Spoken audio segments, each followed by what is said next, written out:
Welcome back to Retic Rebellion Podcast, keeping a large collection. We have Amber with us today.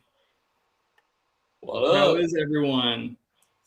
Doing good, man. Hi, guys. Welcome to the pod, Amber. Thank you. Thanks for having me. Yeah, absolutely. I'm excited about this episode. You know, I don't think we brought anybody on that has a super, well, I don't know if super is the right word, but larger collection of large snakes. So, and I don't even feel like I have that large of a collection in comparison to so many people who, I guess, ball python community, right? Mm-hmm. We do have a large, we definitely have moved into larger snakes. So in comparison, maybe we do have a lot when it comes to the larger breeds, but it's kind of been our love. We've fallen in love with them. So, well, give us the breakdown. What's the numbers? What are we looking at? What are we working with? We are at, I think it's 56. I've got a couple that I haven't picked up from a friend who's been holding them for literally months for me, just because he's local, he's my mentor. So I think we're at 56. We've got retics, Burmese pythons. We've got a hybrid of a retic and a calitoa and a Burmese python. We've got a couple, 2 half-dwarf Burmese pythons, an Angolan, and ball pythons. And 1 royal Angolan, which is a hybrid of a ball python and an Angolan. We know Levi's over there loving it. I mean, after that episode, it's not that big of a deal, I guess. But I mean, I don't see the need for hybridizing Angolans, but I mean, I don't feel like there's enough of them in the States right now. I do agree with that. But I don't know. I'm gonna let the community fucking do what they do. I can tell you that bat eater's spectacular, and you'll like that one, Levi. It's a natural integrate. I tried to talk Bill into how amazing this freaking snake was. I snatched him as soon as he was posted. I was like, because this is what I wanted. I wanted a pure calitoa to go with a berm, so you can make that perfect smaller version of those 2 personalities and those 2 morphs. Mm. And he came out with it, that he had one and he was letting it go, and I snatched it so quickly, and he's freaking spectacular. He's spectacular. He really is.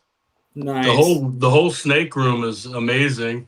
And Amber's got some pretty good news about something that happened today. Why don't you tell us the story, Amber? We hatched our first clutch today. I don't even know if I could call it a clutch. We didn't think it was gonna hatch. We didn't think we were gonna actually have snakes.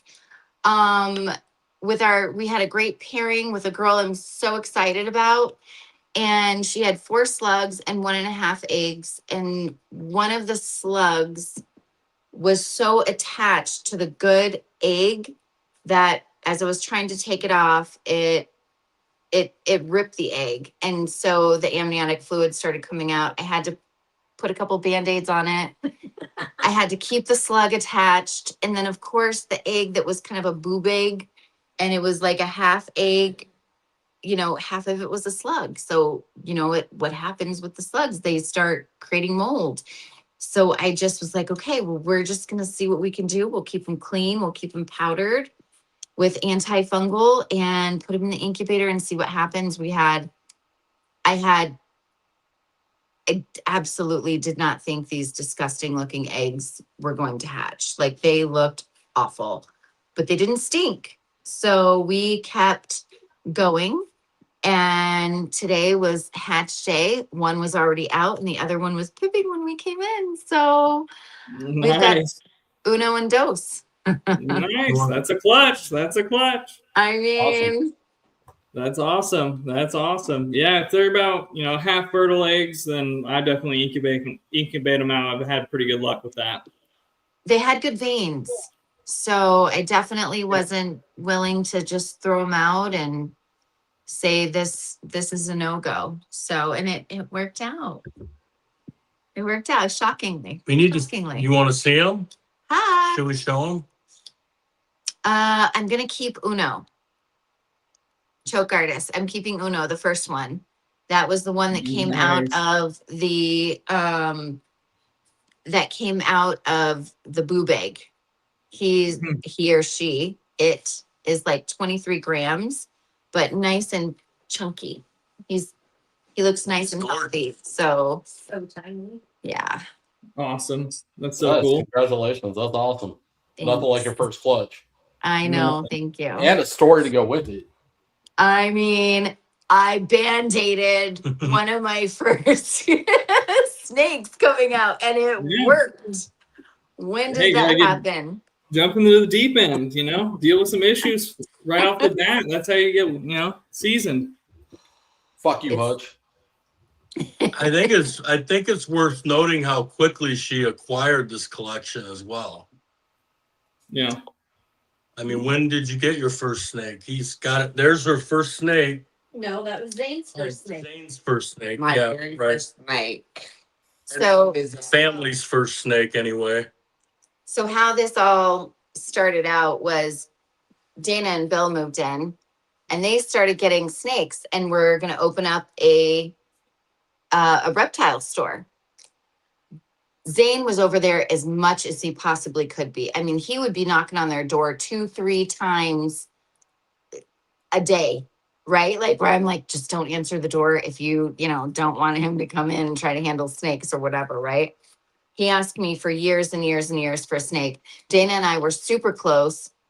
She would send us pictures of snakes. I'm like, isn't this one cute? And I'm like, it'd be really cute as like a purse. And I just wasn't into it. I know that's a horrible thing. Like, I think it's horrible now, right? Yeah. Fast forward to Zane making some really big goals. And we decide we're going to get him a snake, Lucy. So I called Dana and I said, I need a Louis Vuitton snake. Not the Hermes. I don't want like this really expensive snake, but like a good, what do we pay for Dana? $800. Mm-hmm. And so she found us the right snake, ball python, because I didn't think we would ever get anything bigger. And I freaking fell in love with her. Little did I know, everything that I thought I knew was incorrect and wrong. And they're the sweetest, most amazing animals. Then it moved to a super dwarf retic. And then like 3 super dwarf retics. We went to the West Valley Reptile Expo.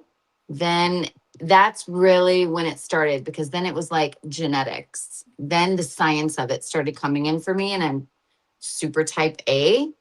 And so I just went all in. Like I needed to find out all the things. I had already been doing research about, keeping and how to properly make sure that Zane's snake was taken care of. And, started getting into the enclosures and the Toad Ranch. And thanks, Dana. Hold on. Pause. I got fucking questions. Okay. You said West Valley Reptile Expo. Did you mean the showcase? Or I meant the showcase. I was like, there ain't no. Yeah, it's the showcase. Okay, I was like, hell, it just went right. I was just like, go. I was totally confused. I thought there was another show. Oh yeah, I was confused. I was thinking timeline. I was like, we just did the first one less than a year or little over a year ago, and you exploded in that time. That's insane. Yeah. Yeah, That's a so deep- that's a deep where pocket. it started. So I'm like definitely a person who's like you go big or you go home, right? Like I've done it with all of our businesses. I definitely go all in with pretty much everything I do, and it has just spiraled into fabulousness. I mean, the connection with my child, our business together, Bill and Dana. I mean, Bill and Dana have always been a part of our lives since they moved here. I want to say were we the first people you met in the I neighborhood? think when we were pulling in, yeah. Yeah. So we've known them since they moved here and have always, been close. But Bill is my retic man. He has all of our projects have come from Bill. And then with Berms, I adore them. I adore their personalities. They're phenomenal, phenomenal snakes. I just, I definitely have a passion for the retics and the Berms, without a doubt. Without a doubt. Such misunderstood, oversized creatures. And they've become, like our dogs. We'll never have a home without snakes ever again. And I was only like that about dogs previously. Apparently, it's all animals. We're just all in with all the animals. We've got 9 dogs and 3 cats and a bearded dragon, and pretty much we would have mini donkeys if my husband had anything to do with it. Oh yeah. Yeah. Hey, that's cool. How big is the property that you guys are on? It's not big. I mean, we've got a pretty big house. Yeah. It's like 5,000 square feet, but the property is not that big. There's no mini donkeys. There's an HOA. Oh, He's like, okay. screw the HOA. And I'm like, Fuck that HOA here. Hey, Holy fuck shit. the HOA. Fuck HOAs, all right? seriously. What are Seriously. HOAs? Okay, Texas. Oh, God damn it. You exactly. bastard. Exactly. You don't have the police. No, there's some neighborhoods that have them, but not a lot. It's not like Arizona, where every neighborhood is now got Yeah. Every single one. Communism, Yeah. bro. We pay It people is.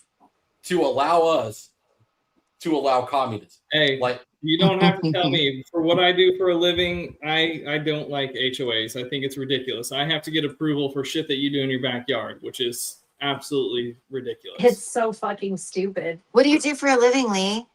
Pools. Oh, you do pools. Yep. Design, Okay. Draft, permit, swimming pools, backyard stuff, pergolas, all that. Oh, so full on landscape design. Mm-hmm. Cool. All outdoor living, front yard, backyard, all that stuff. Yeah. Manson has 2 different colored eyes. Yeah, he does. Got heterochromia. This is the only snake that Bill didn't pick out for me. The only retic, should I say, that Bill didn't pick out. I saw him posted and I was like, I gotta have him. Those 2 different colored eyes.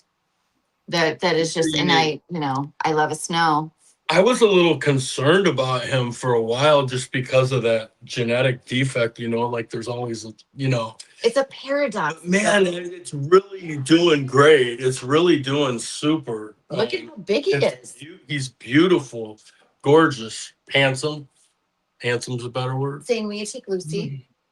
Very cool. yeah, that's probably one of the cooler retics that's come across the shop as far as like genetic diversity goes. This is Annie. I mean, Annie. Yeah, I mean, there's been a few that rolled through that are pretty sick, but yeah, that's right up there. All the snow stuff, in my opinion, is pretty damn nice. Agree. You like snow? I agree. Lee, you like snow? Animals, You know he likes snow. I'm fucking with him. He knows it. yeah. Snowman. That's cute, man. This 2-eye thing is Manson. What a great name. Right? Well, we thought he was a female at first. So it was going to be Marilyn. Lucy, stay on your track. So to get back on topic here, you You start with a ball python, you get a super dwarf. One super dwarf leads to many. One berm, another berm leads to many. What does the future look like for you? The future looks like us continuing on with our projects and probably not purchasing or adopting, because we've really kind of done both. There's a couple of snakes that we are not going to breed, that are not in our breeding programs, but we adore them, that are going to stay. We did bring in a 10-year-old berm, Mr. Pickle Rick, who's going to be one of our ambassador animals. He's a smaller berm, only at about 7 foot. He's in quarantine right now, or I'd show you, but he's downstairs.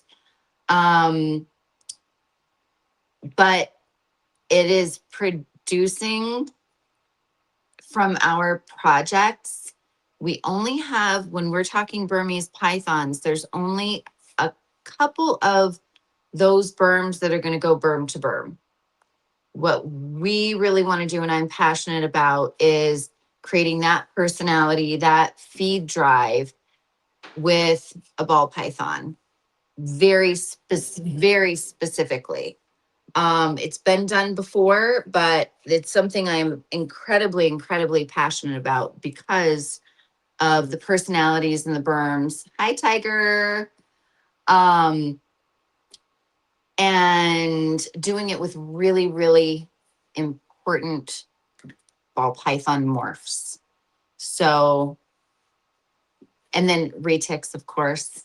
I would like to say our snakes, like, we're not going to be selling any of our adults that breed, but what I've come to learn with what we're doing is never say never, right? Yeah, exactly. I agree. So hybrids are your priority. Hybrids are not my priority. That's all when it Levi comes heard. to our ball pythons. Hybrids are our priority when it comes to our Burmese pythons. You know, Okay. we do have some champagne pairings, and I am waiting for a pied from Dylan. Specifically, those will be our Burmese projects. Right now, for our berms that we have, I'm not trying to create extra large snakes that have been created over and over and over again. Does that make, you know what I'm saying? Like, for our retics, we've got great pairings. We've got a snow project, anery project. We've got an anthrax project, a cows, and all of them are super dwarfs, by the way. A cows project and a super phantom, but they all have a bunch of other codoms and hets going on. Okay. Nice. That's So that's a solid plan. Yeah. Mm-hmm. if only these girls would grow up a little bit faster. Yeah, it takes some time, doesn't it? You know? Yeah. Yeah. We're about a year out for 2 of our girls, so that's really exciting. You know, No. you say that now. Wait till they're full fucking size, whether they're super dwarves or not. I don't know. They're still a handful. Anything over 5 feet's a fucking handful. Especially when you're dealing with multiples of them. So, and speaking of handfuls, right? What does your schedule look like with 50 plus snakes in the collection? I mean, how do you manage all of that? So we feed on specific days. We use Husbandry Pro. That alerts us to the snakes that are not going to feed every week, which for the last 5 months, everybody's pretty much been feeding a week because they're cycling, getting ready to breed. Or they're small enough where they're still getting that weekly feeding. So we feed. I use a sous vide. That's really been ideal for me. You know, Zane is my helper. He gets all the rats out. He puts them in the sous vide bags. They defrost. Then I pop them in the water. I set them at 111 degrees. in a couple of hours. They're perfect. They're ready. We have a little cart. We go around and feed. I thoroughly enjoy it. So I know it's a lot of work for certain people, but for me, it's enjoyable. I'm so proud when they all eat, right? We clean, we spot clean, I want to say almost daily, especially with our enclosures and the large snakes. We do like make sure we check everybody once a week for like a full clean, change the water out. I mean, it's a lot of work. It's a lot of work when you get so many snakes, but I made sure that I really made our space enjoyable and communal. So we've got a table and chairs. It's a space where we hang out. Zane and I chill. There's places where the snakes can hang out. They can free roam. All the retics get their time. We've got different types of manzanitas and trees where they hang out and enjoy themselves. The berms come out and free roam. We've got one large ball python that is 14 years old, one of our adoptees that has been in a tub her entire life. It took her about 6 months to get used to an enclosure, and she's in a 4x2x2. She's going to be going in a 6-foot because homegirl has decided she loves to come out and free roam, and she enjoys her enclosure. She gets up on her shelf, so they come out and hang out on the floor, and we just redid our room and moved enclosures around and added 6 more large enclosures. So we really want to kind of hone in on getting to the sides of these enclosures so they can't get up in them and get to probes, because it would give us more options with allowing them to free roam and not be able to get anything and not have to like constantly be like, are you going behind an enclosure? Yeah. So scheduling, I mean, it's every quarterly, we completely change out all the substrate. That's a lot of work, and scrub enclosures and sanitize. It's biosecurity is extremely important. That was one of the things that we learned. One of those things that you hear and people do, but maybe we didn't take it as seriously as we should have in the first 3 months of getting more snakes. And we ended up with mites. Never want to go through that again. So everything is quarantined. Everything goes through testing and swabbing, and that's fun. I mean, it's worth it in the long run, right? Like, we just went through a scare of something not too long ago where we had to ask that question: are we doing enough quarantine? Are we doing it the right way? And it's something, again, like you said, I love the way that you word that. You hear it, but do you practice it? Do you practice the exact correct way? And I mean, at one point, I was thinking back to a podcast. It might have been MJ's that said 90 days is really the sweet spot for it. And I remember thinking back to that podcast, damn, that's a really long time. But hearing some of the horror stories that have happened over the last handful of years here, I'm probably going to enforce 90. I'm at 30 to 60, somewhere in there. But yeah, especially after our scare, it was just a coincidence. I'm definitely going to move over to that 90 days where that allows for everything to be seen. Health, mites, viruses, thicker. Be able to monitor behaviors, everything. So that way nothing can slip through. And man, that swab, we've gotten really good at the swab. I got to tell you, that really scared me. There's certain things you're nervous about doing when you first do it. Opening a snake's mouth and swabbing it. We kind of have a routine down with, like a Q-tip on the babies, right? I swab, Zane Q-tips, I swab, it's kind of a 2-person job. And then on the big ones, I probably need to go get some doctor, the things they put on your tongue. Tongue depressors. A tongue depressor, yes. But what we've been doing is we've been taking a couple shish kebabs and sanitizing them and then taping them together to make it bigger. Oh, quick swab, top, bottom, all around, boom, in. I've got like a full container of swabs in our quarantine room, and we've definitely moved to 60 to 90 days. 60 to 90 days, and really kind of trying to do the swabs when they're in a stressful situation. If they're shipped, when they come in from shipping, when they're in shed. So I've been told too that like creating a little bit of that stress to swab is good. I haven't done that yet. I feel like I've had snakes that have been shipped or they're going through shed. I'm trying to catch them in those stressful situations rather than putting them in it. But I think maybe with our boy that's downstairs, he wasn't shipped. So we might have to turn off the heat for a couple days and then swab. I've heard breeders do that where they'll put them through a stress test when they get them in. They'll, obviously not injure the animal, but put them in like a, where they're pushing their limits on water, they're pushing their limits on heat, they're introducing cold, they're introducing all sorts of different things that the snake may face to activate those stress levels to get a replica of what may be going on.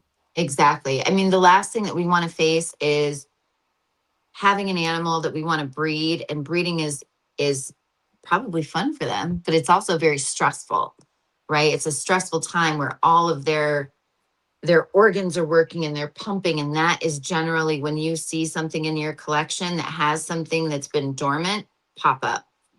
And especially like, God forbid, it's a male, and that male go to multiple females that you've got breeding. That's scary.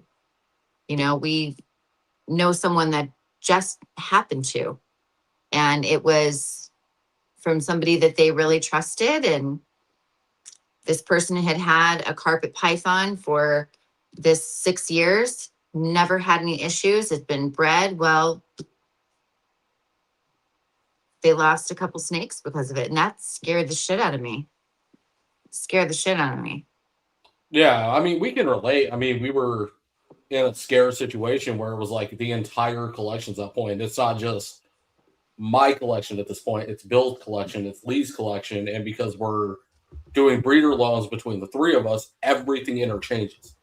Everything is going to come back. It was like fucking thinking about it. Like if we were to have something happen, it'd be like a fucking COVID outbreak when it first started, where you had to go back to the source and figure out A went to B and C went to Z and Z came back to A, and it's fucking stressful. Yeah. And did you sanitize between those snakes, and did you put on gloves? And it's a lot. It scared me.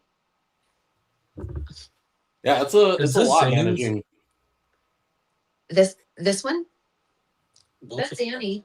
This is Lucy. That's Actually, Lucy. this is my het champagne berm. This is this girl is going to be berm to berm. Like that we'll breed berms with her.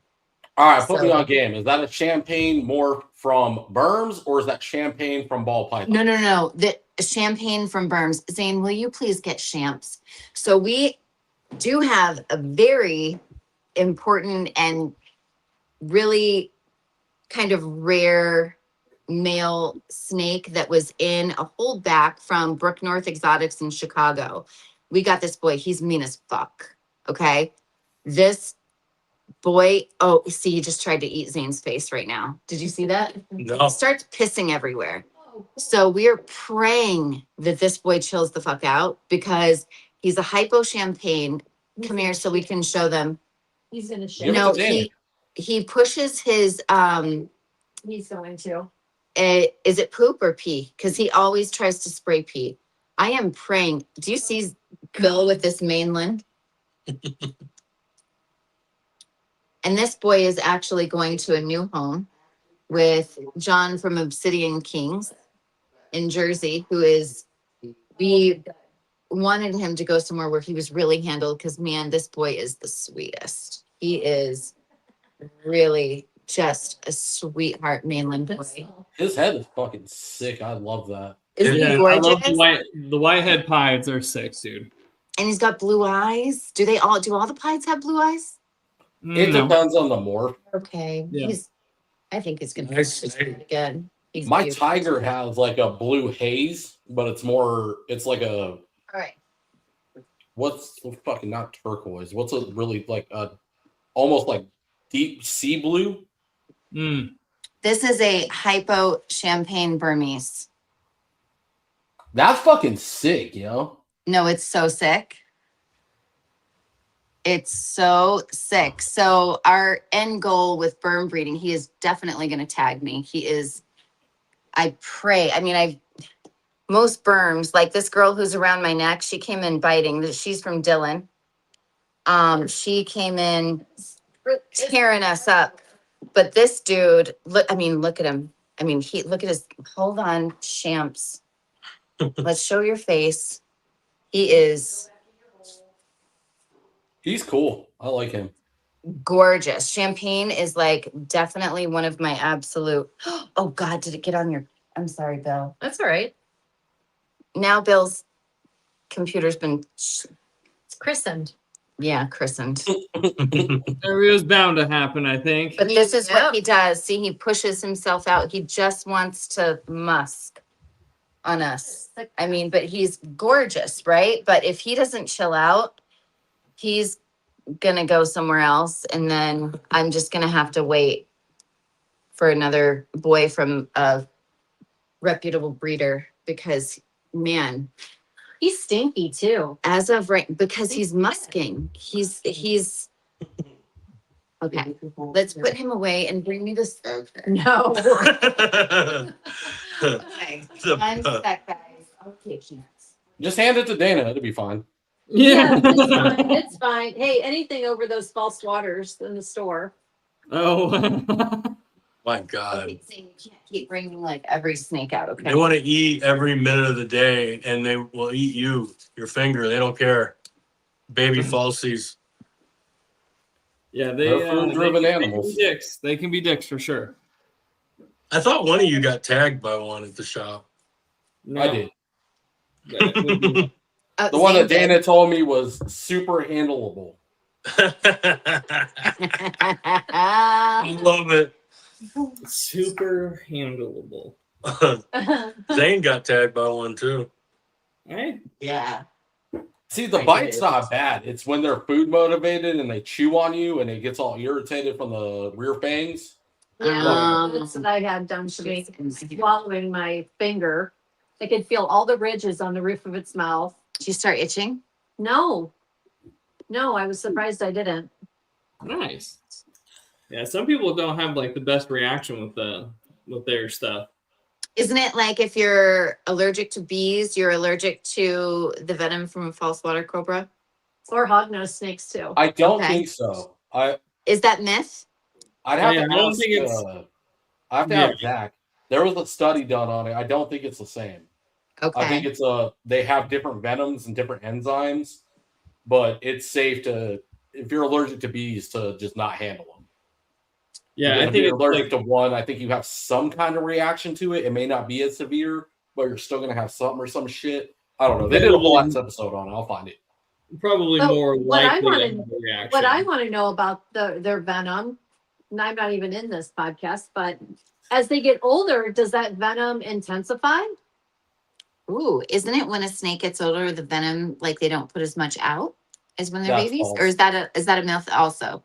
That's like the See? biggest myth out there. So Okay. babies, subadults, and adults are going to release different amounts of venom, obviously due to size, right? But they can control it. They don't just let go of everything. It's you have to go per size, right? So if a baby Western Diamondback gets me, I'm going to get envenomated with how much is in that baby. It's not going to like dump its entire load all at once and then reload and do it again. And then same thing with the subadult and adult. But the adult's going to release more venom because it has a bigger venom gland, right? It's not because Okay. it has anything to do with it literally has to do with size, but size of the glands, and that's it. It's not about age or maturity. It's just about the literally size of the animal. the volume that it can contain. Okay. Okay. Makes sense. Yeah. All right, that makes sense. I mean, we're not going to keep hot snakes. No. I say that, but I Yeah. also said we would never have a full-size Burmese python or a reticulated python, And here we are. but I mean, no I plan hot on having- snakes. I I plan don't on having know. rattlers. I plan on having rattlers. That's it. Oh, a white one? An Yeah, albino? not an albino. I want a white speck. Oh, is that the pink speckled? No, they're white. And they have They're big white black specks. speckles? They're very pretty. If I can get one of every phase, that would be sick. A traditional speckled, a white Hold on. phase, a pink phase, and the blue phase. There's a blue face. There's the blue phase. See, it's all these things. Like I'm telling you, I say never blue a and the green white's tree are my python, favorite. but baby. Yeah. It's See, my I like baby girl. the episode that we just did with Lucas. Shout out to Lucas and diversifying. You have some diversity cooking up in your collection. They're all pythons, Yeah. but they're different species. I feel We like do- diversity is key. We do have one boa. Now I got to tell you, I'm scared to death. So she's quarantined for a year, like in our living room though, because I'm so terrified of IBD. I'm terrified. That bitch is getting swabbed every single month. How Every do you month. get her? Do you know where she came from? I do. I know where she came from, but it doesn't matter. Like I've just heard so many stories about IBD and boas, and they say I've read different things about it, but it's like 70% of boas carry IBD, and they can live with it dormant in their bodies their entire lives and have it never affect them and never come out. So I just like, man, every shed. And she's a baby right now, and she's so sweet and she's so beautiful, and she's a black devil motley. So it's really exciting to me, black on black and black, and that iridescence, like in female, she's gonna be big and juicy. Oh, It's a golden child Molly equivalent. You know what I mean? It's got that yeah. traditional oil slick. I wouldn't stress as hard as you're stressing. I don't know, where did you read that? Because I would love to know the source of that. I'll find it for you. Yeah, I don't know I'll if it's see. true or false, but I don't think I've ever heard it's that high. I know it's obviously you have more of a chance with boas than you do pythons, but from what I've understood is it's not is this dark cloud that's over the boa community. You know what I mean? It's actually pretty rare when you look at the number of boas, the numbers of breeders, the number of pet keepers, and if it was this giant shroud of darkness that it did become at one point, right? It was a huge thing on the internet, but we know how the internet is. It's an isolated situation that gets blown the fuck up. 100%. And if it was that big of a problem, expos would face it. We would see massive amounts of it and dead snakes all over the place, and it hasn't happened. So I wouldn't stress it. You obviously do your due diligence, but I wouldn't freak out. You know what I mean? And I mean, like Nido, it's one of those things where people think, oh, you have, a snake that ends up with Nido in your room, that it gets to everything. No, that's where that biosecurity really comes in, right? Are you sanitizing between animals? It can only be transferred in a certain ways. It can only be transferred with fecal matter or Zane. Out. She's wrapping around the chair. Hold on, she's lifting the chair. So IBD is what is it? Inclusive body disease. It's a fatal. It is a fatal disease in boa constrictors. It can spread to other species. It's Look it up with pythons though. It affects so IBD can live in a boa constrictor, and apparently, okay, I'm not even going to say colubrids because I don't know if that's correct, but I know boas, they can live like their entire lives and it lay dormant and not ever affect them. But a python, it's like weeks. Yeah, it's like similar to Nido. Like it starts to show its ugly head relatively quickly, right? Interact. Yeah. But unless they're, showing signs of it, it's not like just transferred through the air. It's not, it's like one of those myths that I think kind of go around and make it a bigger problem than it is. I'm just being careful that I just want to like super test. I want to make sure, I want to be sure, man, that she's gone through that stress before, because I want her in the reptile room, right? Which is why I have her in the living room. So she still gets handled. She still gets all of the things that she needs, but she's away from all the pythons. And she has all her own tongs and, you know, soaking tub and sanitizers and F10 and all that stuff on her enclosure. My husband's super happy that there's a snake in the living room. So real quick before we move on from this, IBD is found in pythons and boas. There's very limited, if any, documentation of it in colubrids. Just Okay. so the fan base, the watchers know, symptoms are neurological signs include stargazing. So that's when the snake is looking up directly at the light, and it's for a long period of time, very, very often. Losing or loss of righting reflex. So if they start doing like the spider wobble, if they start what's called corkscrew, where they'll strike at their food and they'll turn around and almost like in a spiral. Head tremors and disorientation. So like they'll wiggle back and forth really, really bad. Again, reference spider ball pythons, where they have a slight wobble. The wobble in IBD will start like that and it will get progressively worse. Almost like what is the human disease I'm looking for? Is it Parkinson's, right? Where we start to shake and lose full control. Regurgitation, anorexia, and weight loss. And their body gets really soft. Yeah. They almost get like their muscles are. And this is like weight loss, just so nobody's freaking out, right? Don't go thinking you have IBD. I know, I shouldn't even have like mentioned it. I'm sorry. These are like taboo topics, but this is no. This is important shit to talk about. So this is very, very important shit to talk about, actually. It's better when they say weight, you're doing it right. I mean, you're setting an example. Because I went through the mites, bringing one snake in and not quarantining her properly, and then it was like you went down the ramp. I went. So when they say anorexia, regurgitation, and weight loss, don't think if your snake throws up once that it's IBD. It happens multiple times. Weight loss happens quickly. So if you have a ball python that goes off food, don't freak out. Don't go, setting fires. Give it a couple weeks. If you're not seeing body mass drop, if the snake starts to shrivel in, 911, light the fires, get the test, do the stuff. If your snake is holding body weight, it's not losing severe. I mean, you're talking. So, let's say your snake is this thick around and it starts to close in quickly. Raise the red flag. That's a big. Something's wrong. Whether it's IBD, internal muscle issues, internal body failure, something's going on. But if something regurgitates, refuses food, or whatever the case is, give it a little bit of time before you raise the red flag. Obviously, it's never a good sign when a snake regurgitates, but it does happen. It happens. It does happen. And especially with ball pythons. If your retics go off food, ask questions. Right. That's a big fucking red flag. If your retic's not eating, I would say turning one away during shed probably isn't the end of the world, but they're not in shed and they turn away food.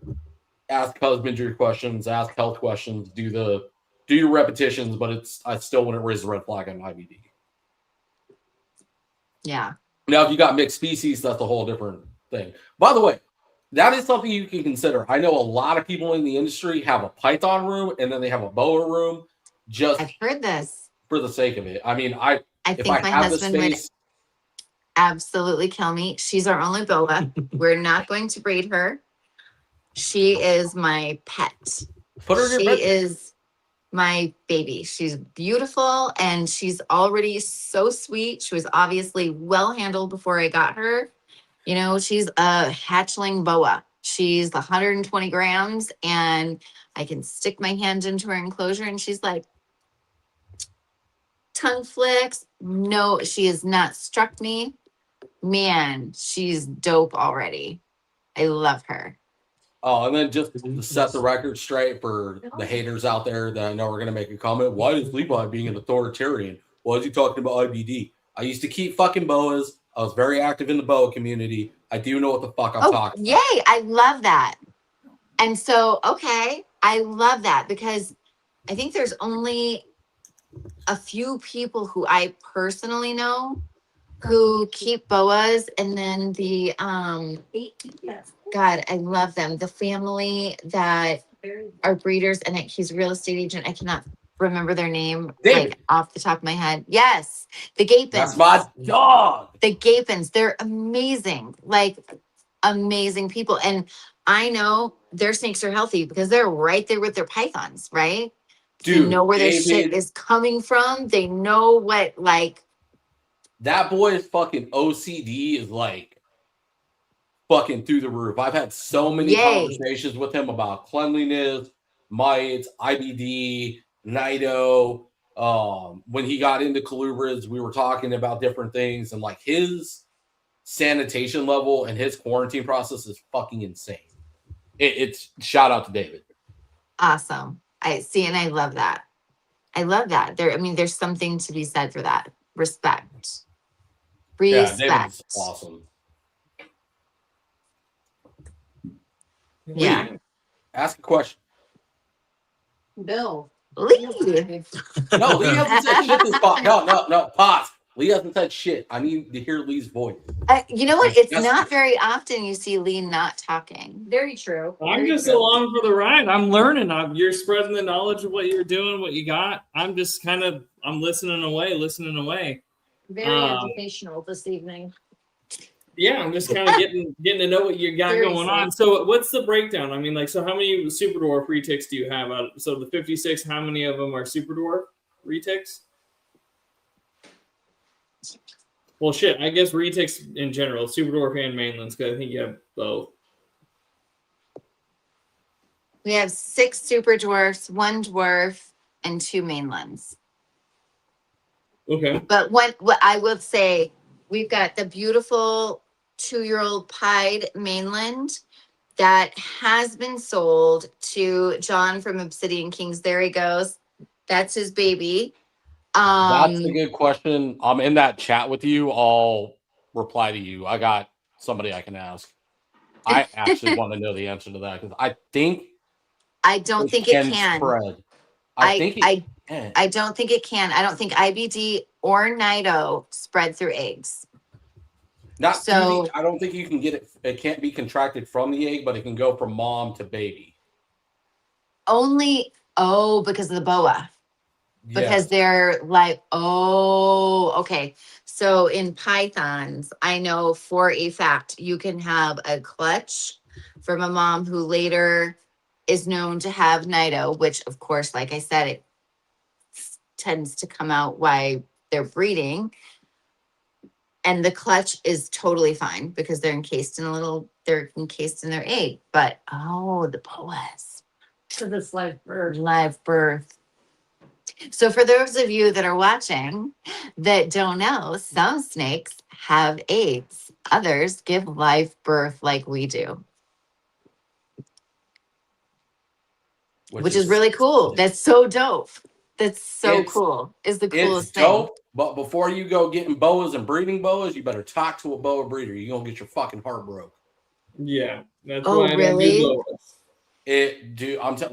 Live birth is cool as fuck. Don't get me wrong. It's one of the coolest things that boas do, but you better be ready for when things don't go right because the slugs are a whole different animal than an egg slug. Oh, really? Yeah. Because they're live birthing slugs. It's one of the things that doesn't we don't talk about the dark side of the hobby, but it is something that you need to understand that this is what you're getting yourself into. It's not guaranteed to happen, but if it happens, it's heartbreaking. I haven't done it myself, but watching Patrick, for example, go through it, it's fucking rough watching mom give birth to a stillborn baby, or a baby that didn't make it. Yeah. I can. Yeah, that would be rough. For some reason, bad eggs. We have this method. It is what it is. But when you see a slug of a live was supposed to be live birth, it's a different animal.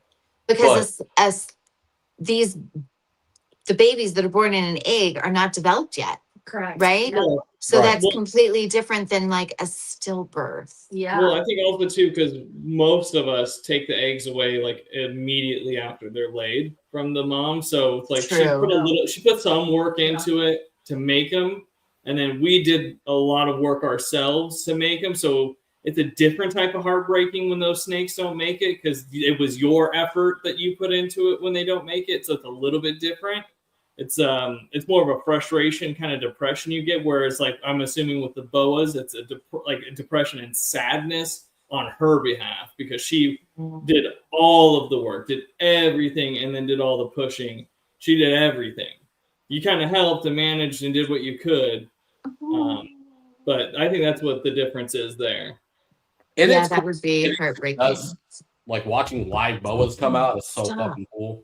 I think it was Graceful Serpents that did that live when mom had a full successful litter, and it's fucking amazing watching boas get We've watched birth, some watch videos. little Not live. fucking boas move around. It's so cool. So after a boa gives birth, what do you do with the babies? Like, I know that they clean them. Do the babies go back in with mom for a certain amount of time? The way that we leave them like in the incubator in their little tub, I've seen them- immediately pulled, cleaned, and in their hatchling rack. I think so. Okay. Yeah, that's like the typical process. Yeah, I think it just depends on who you are. If it were me, I would pull them all out, probably put them all in a big tub together, pretty wet paper towel, let them all be together for their first shed. I'm assuming they all do a first shed very similar to pythons. And once the first shed goes in, sex them and put them in their tubs after that point. So it's usually a couple of days or whatever they're kind of together in that warm, humid, wet tub. Would be my deal. That's how I would do it. Kind of rinse them, soak them off, and then keep them together like that until their first shed, and then separate them out. But everyone Okay. probably does something a little bit different. Yeah. And Fun. so when a python is maternally incubating their eggs, which I think is amazing. I would love to do that one day. I'm not going to do it with everybody, because then I would not breed them the next year, because they're so depleted afterwards. To see that depletion in their body from ovulation, being gravid, laying eggs, and then still not eating while they're laying on their eggs. I mean, the first time that I saw it, I was shocked at the depletion of their bodies, right? So are boas, because they give live birth, are they super depleted after giving birth, or do they eat more than like the pythons do? From what I've witnessed, they're depleted, but not as depleted as the python. Nowhere, Okay. I would say nowhere near as bad. They as the don't python. look like an empty sack. No, honestly, they've still got pretty good mass to them, Yeah. to be honest with you. It's kind of like, after human mom gives birth, she's still got the weight going on, and, enough to make think it through. I'm still carrying my weight for my Postpartum. youngest over here, who's The 6'3". I think it depends on the snake, to be honest. So like the dwarf and super dwarfs that I bred, I mean, they're not very thick animals. There's not a lot of fat and stuff. They're very lean. So I mean, they're pretty depleted. Also with pythons, like they have to get some minerals to like calcify, make those eggs and stuff. And so they're kind of giving some of their body for that as well. So it's like they're kind of getting drawn from all sorts of sides, where like the boas, like calories and stuff like that, trying to maintain and feed and stuff. So it's there, but it's a little bit different. But also boas are a very thick, meaty, hardy snake, whereas like They do. our super carry dwarfs them. are very lean. So they put a lot into it. If you look at the place that shall not be named in California, his animals are very thick with it, retics. They are. Why can't we name them? They Jay's don't. prehistoric death. Fuck them. Oh, okay, that's it. They Why can't we name his them? are thick bitches, and so they don't look super depleted when they lay their eggs. So I think it Yeah, all because depends they're on- obese and they're gonna die like 10 years early because they've got internal damage. Yeah. So I mean, that's just what I'll say to that. It just depends on the snake. Like I would never do maternal incubation. I mean, as cool as it is, and I know they do it in the wild, I won't do it. I won't risk it. Which one's that one? It's too With hard the to mama. maintain humidity in their cages with the mom and all that stuff, and maintain the proper temperatures all the time. And when you have a lot of money or time or effort and all that stuff invested in it, you want to have every single baby you can have. That's Absolutely. Shogun. Well, and then Oh, too, God. I want to get her back and healthy as quickly as possible. And if I can get a few months head start on that, I will. With retics, it's about 90 days, so it's about 3 months head start of 2.5 months. Oh, head for start sure. on track. I mean, there's no way you could maternally incubate and I just want to see your face. produce again that next year. I just don't see how it would be possible unless you were unhealthily feeding. Doesn't he have like a retic? No, Like, it's feel- a leopard. But like his personality. Oh, He yeah. doesn't have. So this is our hybrid, John. I saw you asking. He's a Kalatoa bat eater, which I think is a stupid name. I know we talked about it, and they really, retics really do eat bats out of caves, which is, I guess, where they came up with it. But he's a hybrid of a Kalatoa, pure Kalatoa, and a Burmese python. But he definitely is full retic personality, and he is gorgeous. That's fucking The awesome. markings are just Right. like something I've never seen before. Isn't he dope? I mean, told you, there's I was the like, Bill, pictures. The just pictures wait. didn't do justice. No. You got to see this thing in person. And You when got to you hold handle this thing. him, Look at he's this thing. dope. Yeah, And then- I'm hold pretty on, the damn answer- impressed. I'm pretty Yeah. damn impressed. I cannot, you guys, I have to tell you, our two girls that are ready next year, like we have solid plans. I can't move from those plans, but God, I would love a Kodam packed super dwarf retic to put with him because just absolutely He's beautiful. stunning. I don't have a super dwarf, but I have a dwarf that's packed, but she won't be ready anytime soon. To answer your question, I usually go about a week. A week, I let her settle for a week, and then I'll feed her. But I won't feed her anything big. So, like for reference, if she's normally eating like a jumbo rat, I'll feed her a large her first meal coming back in after, and I'll probably feed her a large again about a week or two after, and then after about 2 or 3 feedings, it'll just depend on how she's reacting or bouncing back from it. Then she'll get right back onto her normal food and feed schedule. Okay, so you don't feed directly right after. I mean, you can do whatever you want, but I don't. It's a stressful, everything that just happened was pretty stressful. I watch my animals quite a lot, so I kind of watch until they return to their normal behavior. And then I'll feed them. Because in my case, it's very anecdotal, but for like the next 2 or 3 days, they kind of act like they're still sitting on eggs. They'll sit in like the same spot, coiled up for like I said, 2 or 3 days. Yeah. And then once I start to see them start moving around the cage again, that's like when I think their brain realizes, oh, there's no eggs here. That's when I feed them, and it's usually right around a week. Even if it's at 5 days, I'll wait 2 more days, go to a week, and let them go. Okay. Yeah.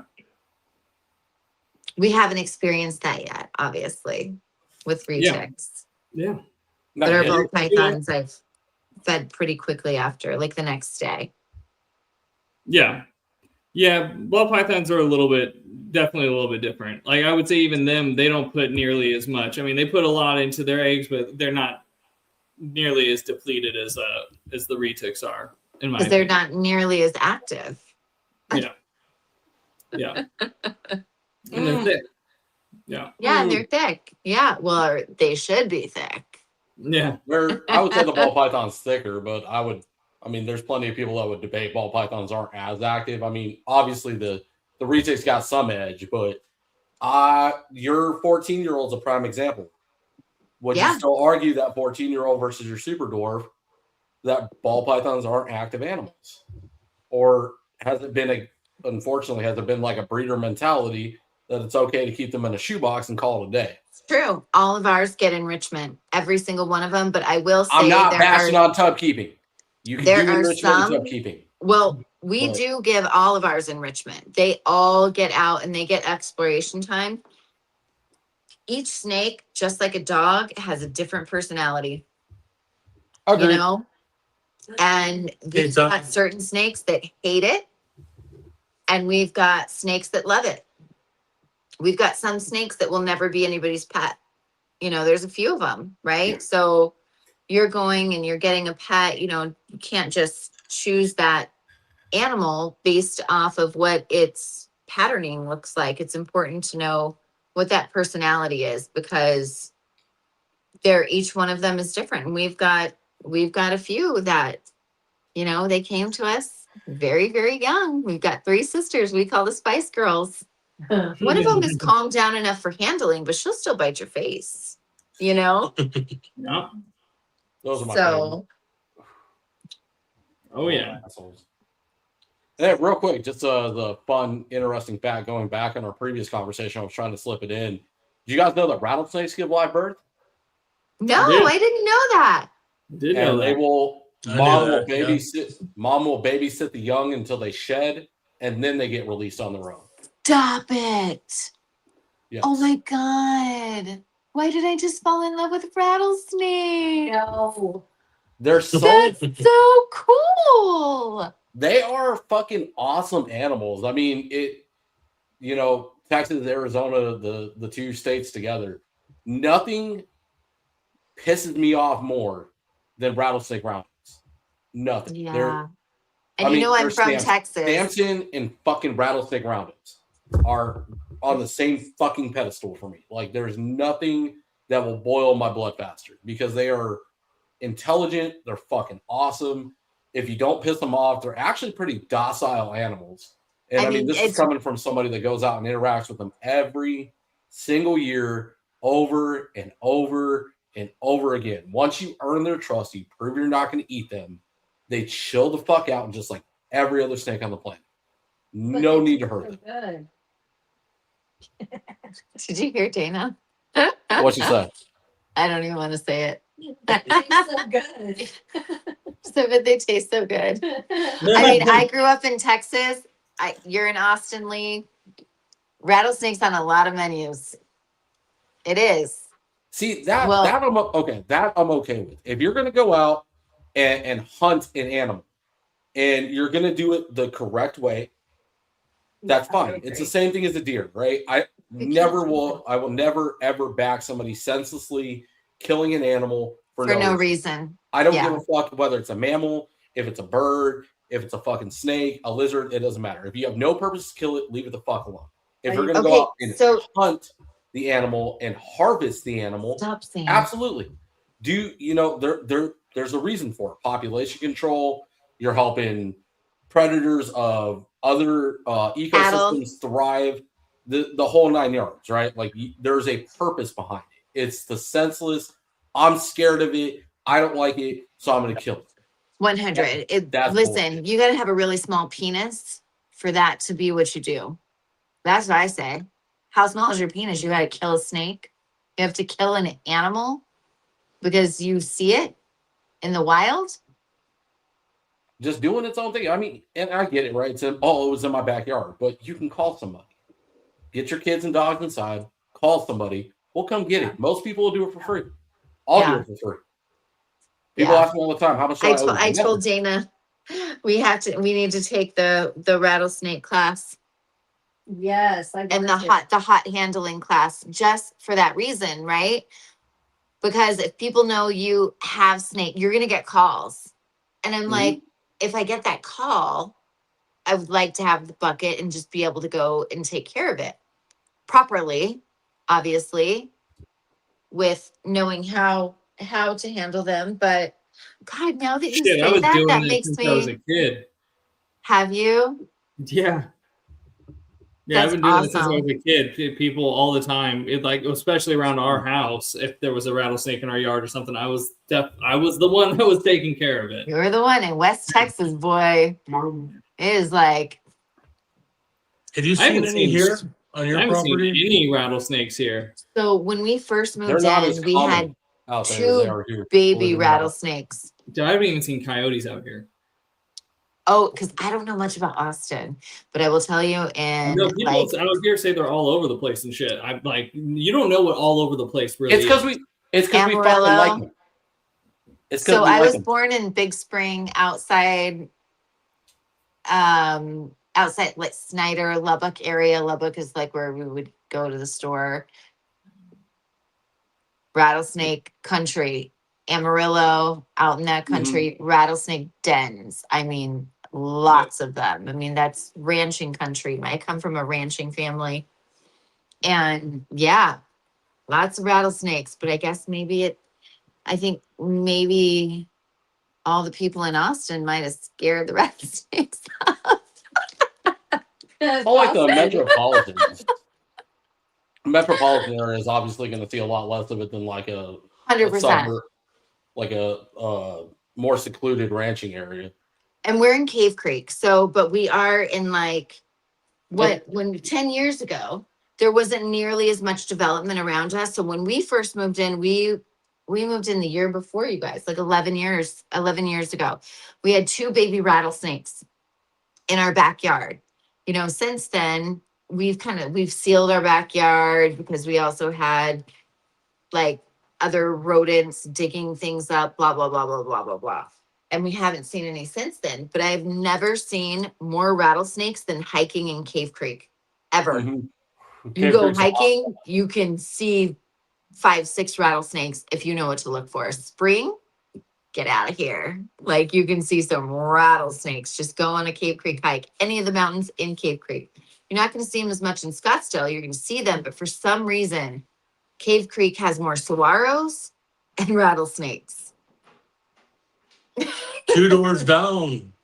I woke up one morning, I opened the garage door, and there was the biggest rattlesnake that got slammed in the door. I mean, it was about that big around, and that's just 2 doors down from here. Biggest rattlesnake I ever seen. It was so nice when they were 2 doors down. Like, Yeah, why aren't they still living there? You know? because HOA moved in next door. I know, that's true. True that. Yeah, Cave Creek's a hot spot. You guys got some really cool snakes out there. We should go on a hike. We should do like a family spring hikes. We and see should. I what go we herping. see. I go herping every year. I'll be there in spirit. I want to do a herping episode. That would be fun. Can we plan it? I want to go. I've never been herping. I've just seen them on hikes. Me too. Let's go hiking and we'll call it herping. Yeah. Let's Yeah. go. Let's go. I'm Well, down. let's go find some shit for real. And Yeah, then no, Lee, for when real, you let's come go. down, we got to plan something with Lee too. Yeah, well, speaking of which, I gotta figure out what days you guys need me to fly in for the showcase coming up. Are you coming out for the showcase? 13th Yay. to the 16th of March. It's in 2 weeks. You better get those tickets now. Price goes up every hour, Do it now. unless you're gonna drive out. Oh, Fuck no, I'm not doing that. No. I did that once. I'm doing that shit again. There are those people. Actually, Lee's comes up here quite often still for customers and stuff. He's always stopping by, so it's good. Yeah. We There's are just like this week. the pool capital of the world. Sure are. Well, at least affordable pool capital of the world, that's for sure. More affordable. Yeah. Yeah, But let's no. It's 120 in the summer or anything. Yeah, it's not like, you get to swim for like almost 9 months out of the year. Yeah, except for yeah, then there's those of us who have a pool. So Bill and Dana, did either of you get to see the pool in their backyard in their other house? Through like the podcasts and stuff and like videos and whatnot. But no, I never got to see that house. Okay, so water slide, like a grotto, a waterfall. It was What happened? It's on my head. Oh my god. Tail, I didn't know. Oh my god. Todd, you're out your goddamn Oh, and she's shitting. Welcome to the world of retics, bitches. Because because this is what it is. Well, I thought she bit you. I thought she bit you. We've never had any of our snakes bite us. I've never. Oh my God. Now I have to take a shower and wash my hair. That fucking sucks. It does. I had that happen. I was hanging out with one in my room, and it was just crawling around my shoulder, the neck, and stuff like that. And it started to pee on me. I'm like, oh God damn it! It's normally Zane that gets peed on. I thought she was handled enough that I could have her on my arms, but nope. It If doesn't you saw matter the how big much you pile of handle them. poop on the floor right now. And on the chair. Oh yeah. Oh, it Oh, there's smells Dana. so Hi, good. Dana. Hey, I'm sitting literally behind the screen. But look, I she's got a figured. snake on her. I got a snake. Remember Shogun? This is yeah, it looks Shogun. like I was about to say that looks like a phantom. Holy shit. Yes, sir. He got big, didn't he? Yeah, he did. He's a big boy. You remember Shogun, right, Levi? Yeah. Yeah, he remembers. Oh. Shogun. God. He's really squeezing. Oh yeah, he likes to squeeze. So what we found actually with the Burms and the Retics both is the males like an anchor. They seem to be. It seems to be with both species that Dana, it's not get that close way to with the camera. girls, but those boys really like to hold on to something with their tail and anchor around and really squeeze you. And so Zane likes to when he's really holding him, let him anchor around his ankle or his leg, so that they're not always squeezing on his arm, because then your hands start to go to sleep. Or But- purple. And they start turning purple. But yeah, it seems to be with both of them. They're cool as long as they have that anchor. Do you guys find that with the boys? All of mine do it. I was gonna say all of them. The girls all the way too? up to All of them, yeah, because I say their tail's prehensile and they're climbing snakes. So if you give them, for their safety and comfort, I always will grab them around by their tail and let them wrap my hand with their tail. 100%. And all of them feel super secure. But yeah, But don't you think For the sure. boys, it's a harder squeeze with that anchor? wait until you have a breeding female. Yeah. Okay, maybe that's it, because our boys are way harder anchoring than the girls. One of these days you have to come over. I'll let you hold apotheosis. Yeah, I think there's a phase is that like what we had the Is that the my golden orange child? glow. My That's orange a glow monster. dwarf. She's at a weird phase where I don't think she really knows what she's trying to do or what to do. But once they hit actual adult size and they know their size, they all anchor because they know the risk. Okay. And they know their weight. Yeah. They're all Wow. going to anchor. Okay. But I'll let when you they're hold really Ruby. little, they do too. Yeah, I'll let you hold Ruby. I'll let you hold apotheosis, and then you can hold hopefully Buffalo chills the fuck out because I think he got the job done. So. Your pie boy? Mm-hmm. Speaking of which, how is Jez doing? I'm pretty confident he got the job done. Okay. Yeah. He's acting way chiller. Oh. So Okay. he just needed to get it on. No, That's what I've been only told. Copper That's what can I've do been that. told. Male chicks are spicy as all get up until they get it on, and then they chill the fuck out. He had blue balls. How is she has her feeding schedule? Is it all good? She's still smashing food, Yeah. Okay. Fuck. but All right. How long If is it I was after gonna- though? I was gonna take a bet that if there's one that doesn't go off of food, I bet you it's Jez. Her food motivation, I'm telling you, I'll feed Ruby, I'll feed apotheosis, and then I'll feed Jez. Even before the idea of breeding, Jez is just a fucking animal or a monster. She just turned black. Yeah. Out of all my retics, Ruby's kind of ready. They can smell it in the room. Ruby's kind of there, Apotheosis is kind of there. Even the pecan is kind of there. And then prior to this, Pennywise, RIP. Kind of there, right? But Jez, dude, I'm telling you, I'll pull them out of the freezer. They're not even fully defrosted. Her ass right at the door. Ready to fucking go. You whisper the word rat, and she's like, all right, where the fuck's that motherfucker? Let's go. Boom. They're that intelligent, I swear to God. There is Yeah. big difference in our 4 species that we keep with the intelligence, the retics. I mean, there's nothing that really even comes close. She might eat all the way up to ovulation. I could definitely see that for sure. Amen. But Amber, once amen. after ovulation hits, there's no way. I don't think she'll eat all the way through. I'm sure there are some that are out there, but I don't know, like dwarf, super dwarfs that won't go off the food after a certain point of follicle development.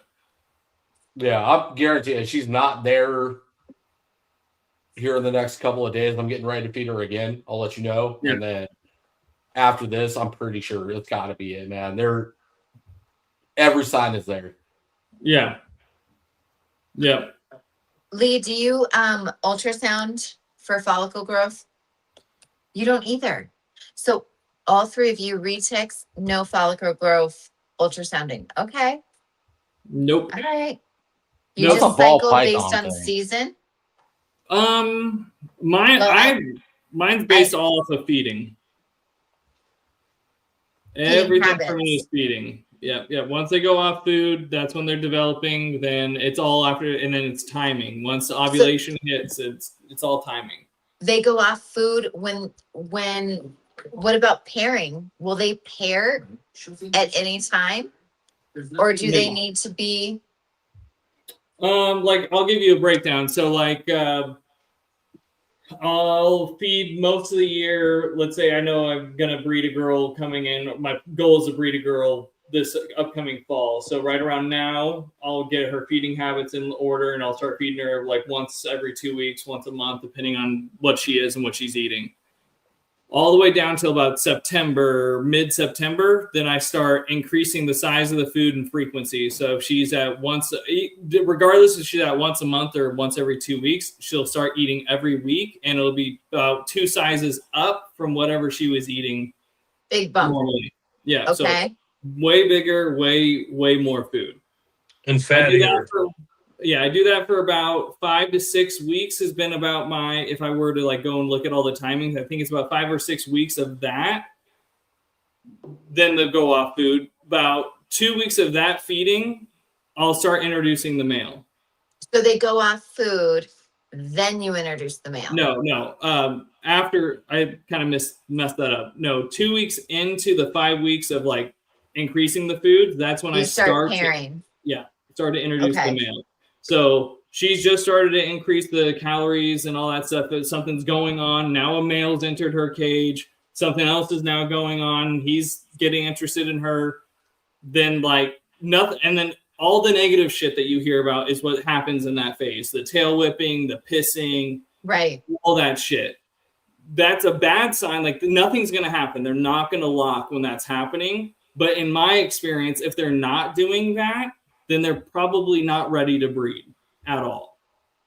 So in my opinion, it's like, they're not breeding yet when I see the tail whipping. So I just keep at it with the food, and I keep pairing about every couple days. Usually around week 3, week 4, she lets them lock, and I'll see a lock, and then I'll just keep pairing them, and they'll keep locking, and then she'll go off food, and about 2 or 3 weeks after she goes off food, she'll ovulate, and then I'll know she's ovulated because she hasn't eaten, and it'll look like she's eaten the biggest meal she's ever eaten. Right. So I'm like, oh, that's an ovulation, and then at that point, it's all timing. Now you just have to time sheds, all that stuff. So her next shed after ovulation is her pre-lay shed. After that, 45 days, I think, is like the max time. 40, 42, 43, you start to worry. 45, she's probably egg bound. So now it's all timing. That's scary. Yeah. How long, when you're pairing retics, do you put them in at night, like for the night, or do you leave them in a couple days? It depends. So in the beginning, about an hour or 2, if that. Quick, introduction. The first intros, she is not going to be receptive. She's going to be tail whipping and pissing and doing all that stuff.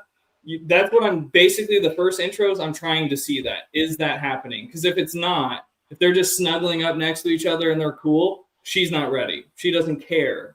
She has no reason to care. He's not going to try. it's not too early. It's nothing's going on. So if they're just snuggling up and she doesn't give a shit, then it's not going to happen. But when he gets in there, starts doing the work or starts kind of riding her and she's tail whipping and stuff, then I'll pull him out and then go, all right, we're getting close. And then I'll just keep doing that every couple days until the tail whipping stops. And it'll stop. Okay. And then it'll happen. And then I'll hang out and watch them until I see a visual lock for the most part, and then snap a picture of it. And then there you go. Okay. Yeah. Simple as that.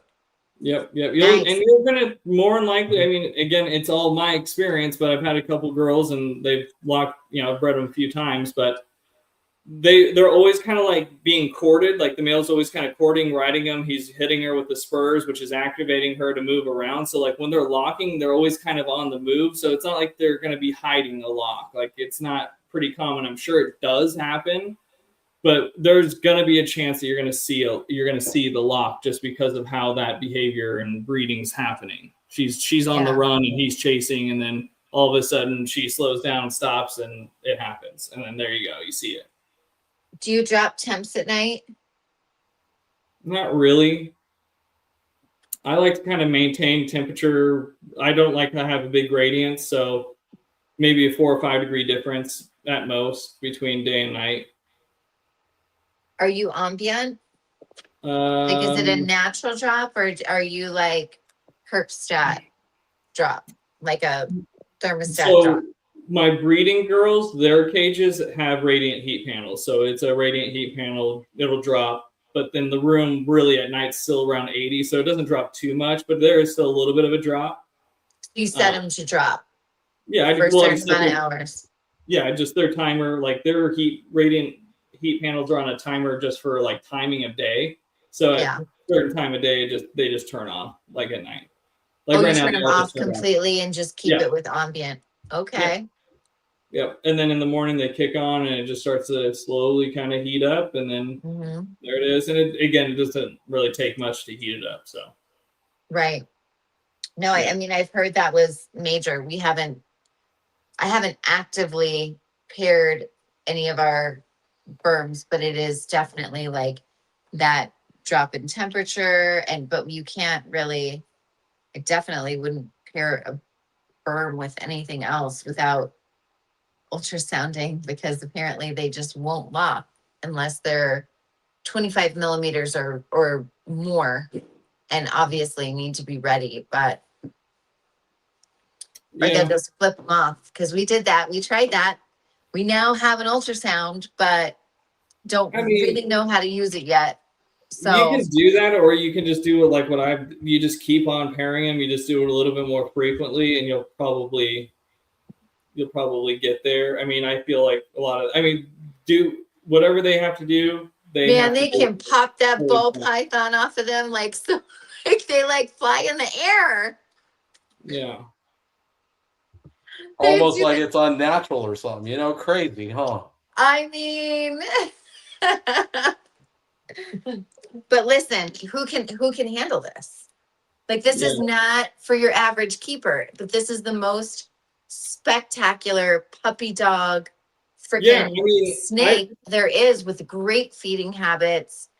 And I definitely have the experience to keep that thing, and I actively choose not to because I don't want to. Real quick, Lee, what do you keep your humidity at while you're breeding? Maybe a little bit more higher than normal. So I don't know. My humidity gauges were always like 60, 70%, somewhere around there. Okay. I mean, I was kind of jumping up to like 80s, 90s, anything ridiculous. Oh yeah, I mean, to be honest with you, and really what controlled the humidity was the size of the water dish I put in there. I put the big cement mixing tubs in there, which is a lot of water volume. It's like a third-ish of the bottom of their cage is like a water dish. So they kind of maintain their own humidity. It keeps the humidity right around that range and stuff like that. These snakes are pretty intelligent. If they need the moisture or the soaking, they'll go and do it. That's why I love retics. I mean, it's just they're so fucking smart. You give them everything that they need, and they'll they'll do it. They'll use it. They'll take care of themselves. They know by instinct what to do. They're amazing. But yeah, I'm not big like on keeping those stats and stuff. When you start having a lot of them, I don't have time, and those things go out and they're shitty. So I just kind of check the moisture of the soil. How's the animal living, thriving, care? How's it feel? How's it shedding? How's all that? If all those things check out, I assume the humidity is correct. That's just kind of my keeping method that's my keeping method. Do you keep bioactive as well, or semi-bioactive the way that Levi does? I have. I won't with I won't with my breeding girls or anything like that. So You said soil. That was the only reason I asked. well, I do, because I do like to use like the cocoa fiber has been kind of my most like favorite substrate to use. That and or paper. It just kind of depends. I kind of go through phases, but right now it's the cocoa fiber.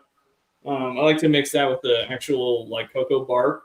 So I kind of do a big mix of that. So it's got some bigger chunks in there and then the fine parts and stuff. I like that. It's easier for cleaning, maintaining, and stuff like that.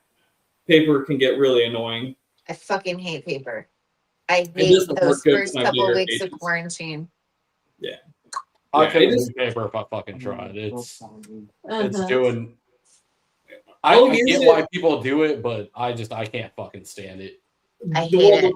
The way I have my shelves put in on one of my cages, it's just paper is. I used to use paper only in those cages, and it's really fucking annoying. So the soil substrate in there is easy. If I don't have a shelf in there that's like has a post or something coming down, and I have like a full flat floor, then I do prefer the paper. It's quick, easy, simple, clean. Put it down, all that. It's nice and fresh.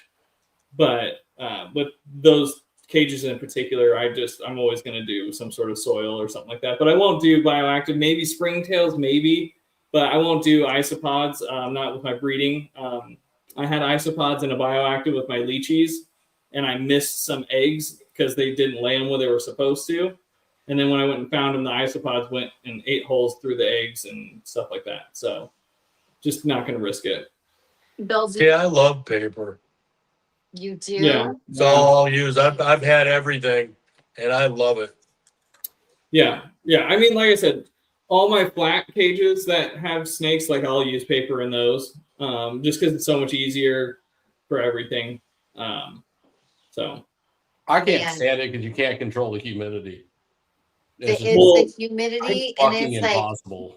Like, oh my god, when you have so many snakes and they're on paper, it's so I keep my whole room at 65 humidity, and I have perfect sheds from everybody. I never missed. I never had an issue with it, but I guess I use PVC enclosures with limited ventilation and stuff. So like maintaining humidity in those was so much easier. I guess. I don't know. I mean, I would imagine if you're using like the Exoterras and like the open tops and stuff like that, it's probably a real pain in the ass. Oh, I can't even imagine but that. Enclosed with paper, it was not hard for me to maintain humidity. And really, if they were in shed and I needed to really bump it up, I would just spray it, as they were in shed every day a little bit for them to kind of bump it up until they shed, and then they were fine. So, and then again, big water dishes, really big water dishes. I like to love them. Go in and clean up. I can take my gloves and paper towels, get it all out of there. I don't have to take a snake out, take their fucking water out, replace the stupid paper, put the snake back in. It's just so much work. And then you've got 6 snakes that pissed, and they're all sitting in their piss. And I have to take the snakes out regardless. So I'll take the snake out too. But the whole being able to take a clump out and then for sure. Not doing ISOs on breeding, but ISOs and springtails for everything else.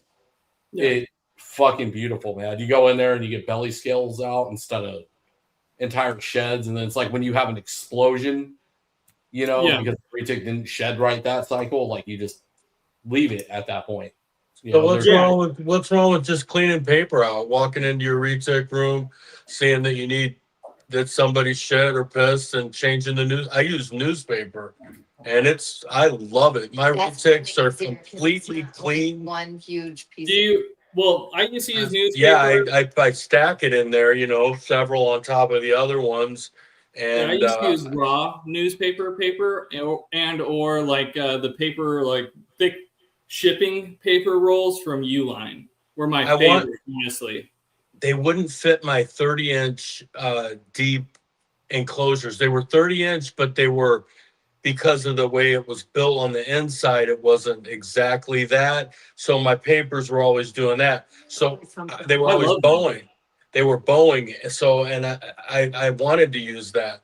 But now I like it better because I have layered newspaper. And then when they do go to the bathroom in there, you just take that paper out. And then you Yeah, just I mean, replace it. I like it when the paper is bigger than the foot space, because then I can like fold it down to those corners and it kind of goes up the walls. So like when they shit and everything on it, it kind of like is in the paper. You know what I'm saying? Like when I go to clean it and roll it, it's much easier for cleaning. Because I did do that's why I used the newspaper. I'm like, well, fuck, I thought that'd be easier, but then they would just move it all over the place, and then they just shit on the fucking PVC page, and I'd have to scrub it anyways. So when I do that and have it go up the walls, it prevents that a little bit. Yeah. That's the downside of it. Yeah. I mean, but again, the humidity's beautiful. The humidity's always on point. Yeah, I like just, for the most part, changing the papers pretty easy. They're always clean. I love it. I've tried everything, man. That's what I prefer, just personally. Yeah, that's the other side of the argument, I guess. Yeah, Uline makes these like roller things that you like can put them in, and you can pull out the sheets and just rip them real easy and cut them. So like when I had those, just pull the sheets out to the size I need, rip it real nice and clean and easy, and slide it right in. I mean, it was just really fast and efficient that way. Well, that's good to know. Yeah. Yeah. So, I mean, that's what I like to use in my flat cages. And I was using that for those fucking annoying ones, and it would take me twice as long. God damn, this light is really annoying me. I don't like the way it looks inside of an enclosure. The paper. That's worse. Paper? I don't like the way it looks. Like, personally, I'd rather have like a naturalistic looking bottom. It's not aesthetically pleasing. But the snake doesn't care, guys. The snake doesn't care. But I mean, it's another form of enrichment as far as the snake goes. Instead of rolling around on something flat, they can uneven it, they pack it down. Okay, I buy that. argument. We do have our. I bury my branches. Yeah, I mean, this is probably a great argument, like debating segment, because what I call this, like as I'm hearing this, is like keeper versus breeder, like keeper versus breeder keeping. You know, that's like kind of the way I think about it.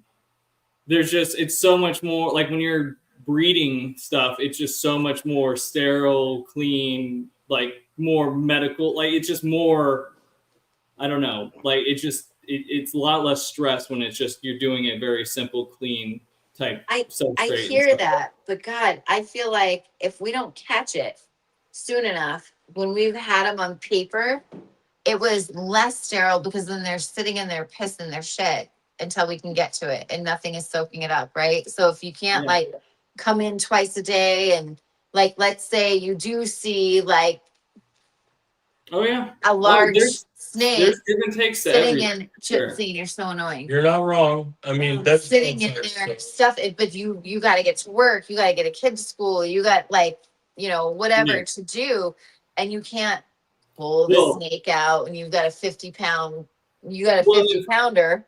For instance, like in my situation, because everyone's situation is situational, but like for me, my wife hates the smell of cocoa fiber and the cocoa bark. Oh, pretty much really? all of those natural like smell, like woody things. Yeah. And like I'm using them because I'm like, It she hates green. the smell. And I'm like, well, nothing in it. It smells like the substrate. And she goes, yeah, that's the smell I hate. And it's like, so when they're on paper, the smell, you go and take care of it. There's no more smell. It doesn't smell like anything. So it's like for my house and situation, paper is just better all around.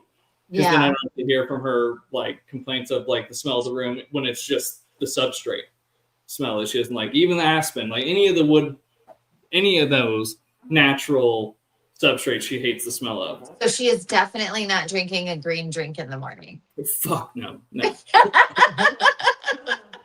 So yeah. Do you light your cages, Lee? Do you light them? No. I don't either. Aesthetics. I've had issues with my snakes and the retics with lighting. So I ripped them all out. I'm like, nope. What happened? They kept getting themselves wedged and stuff all up in the fixtures and all that shit. And I'm just like, I'm fucking over this. Like one did it way too many times and almost got really like hurt from it. So I'm like, nope, took them out. I literally ripped them off the ceiling of the enclosure. We went through different like lightings in the beginning of our journey. And we went through, so all the Toad Ranch had like UVB, like super expensive Arcadia Pro light where, you know, the sun rises and the sun sets. They're fucking pain in my ass. Like biggest pain in my ass. We've tried other lights where they would take fixtures down, LED lights, the stickies. So I ended up doing like my own LEDs and setting them in channels. And I found like I went through like 4 different types of cord management, ended up having to have the ones that like screw in. So it's a total pain in the ass to put in if you can't flip your enclosure over. But that's where we ended and never had an issue.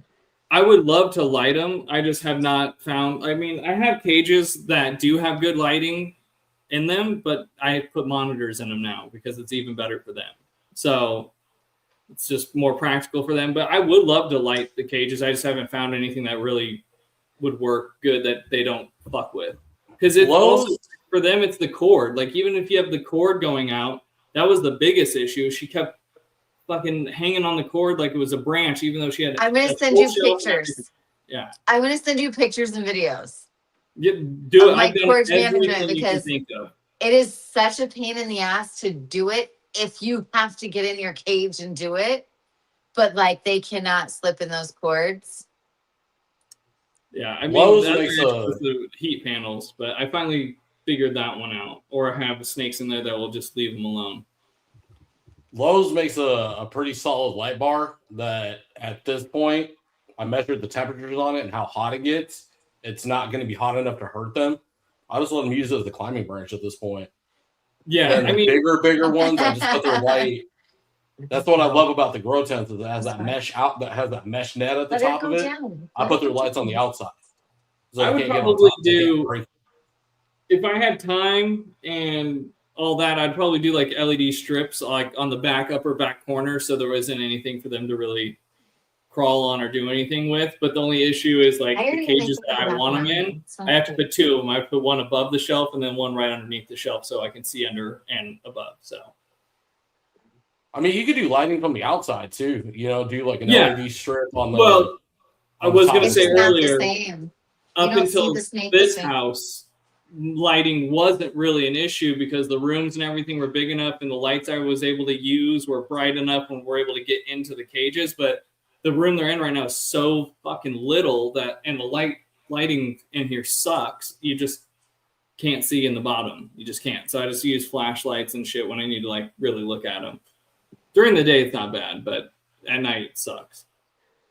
I'll send you those light bars, Lee. I use them in the garage too to like light the entire area, and then I just tether them to a fucking tripod and make like basically an impromptu light stand. Yeah. Might be fucking life changing for you. Yeah, I mean, I just also did have snakes that were fucking mischief as shit. They just liked to get into the cords and fuck everything up all the time. So. Yeah, the cord's always the pain in the ass. But I mean, again, the grow tents, dude, I'm telling you, I stand 10 toes. In a little pickle? Fucking love these things. They have those holes where I can feed it through and fucking keep it real fucking tight on everything. It's so beautiful. Well, did you get those those custom cages link that I sent you from like I think last week or 2 weeks ago or whatever when we were talking about custom cages? Yeah. Those are like, I mean, those are the dream cages like set up. Like if I get those for everything, obviously that's when you need a big warehouse. Like that's the dream setup. Those things are huge. They're real tall, real big. You can like get in them, like stand up and get in. So that would be the dream, but it's not really realistic right now. What they're in and what they're living is pretty Stop nice. it. You're being so annoying. Sorry. But Yeah, exactly. And I mean, the fucking me and Melissa were just talking about like when we get our land and building the warehouse and building ours and then building my own. It's gonna be fucking awesome. I want a bar chest set up, fucking full on walk-in enclosures. Yeah, Nice. hopefully you beat us to it, because if I build a badass facility out here, he doesn't have no choice. He just have to figure it out. Oh, this is happening in like the next year, promise you. Okay. Watch it. It's gonna happen. I'm watching. Well, on that note, I was gonna say we're well over the. We're a little over. I was gonna say we are a little over. So this was a good one. Y'all. Yeah, this has probably been one of the best we've done. Yeah, I agree. It was fun, guys. Yes, We're out thanks to- for coming on. Thanks for joining us. We'll have to have you back on for a little catch up and see how everything's going. Your next breeding. What do you have coming? I guess right before we get out of here, what do you have? Do you have anything else planned coming up? Breeding this next We've week? got a girl who's going to be laying in the next ball python, and in the next week we've got 2 that are gravid, and that are ovulating and should be going into that pre-lease shed also in the next week. And no, we just got our ultrasound, so I'm not trying to breed anything else without ultrasounding. So, Okay. and our retics aren't ready. Yeah. We're just not ready. So, yeah. Wait, can I All tell right. you something? Well, Yeah, cool. Zane wants to tell you something. We All got her. We got her, this one from Ray, and she's 50 to 13 pounds. Wait, no, 50 pounds. 50 pounds and 13 feet. Yeah. Okay. Hell yeah. Oh, She's a that's sweetheart.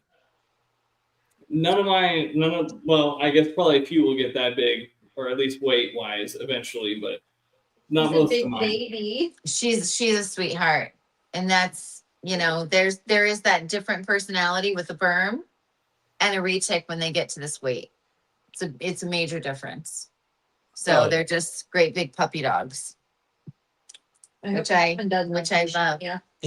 No, she won't shit on me. Okay. You just had the worst shit to clean up earlier today. Okay, cool. All All right, right, y'all. folks. We Thanks for out. joining. Thank you again, Amber. Thank you, Bill. We'll talk to you guys on the back. Thanks on for the having flip me, side. guys. Bye. See y'all later. Until next time. Bye, guys.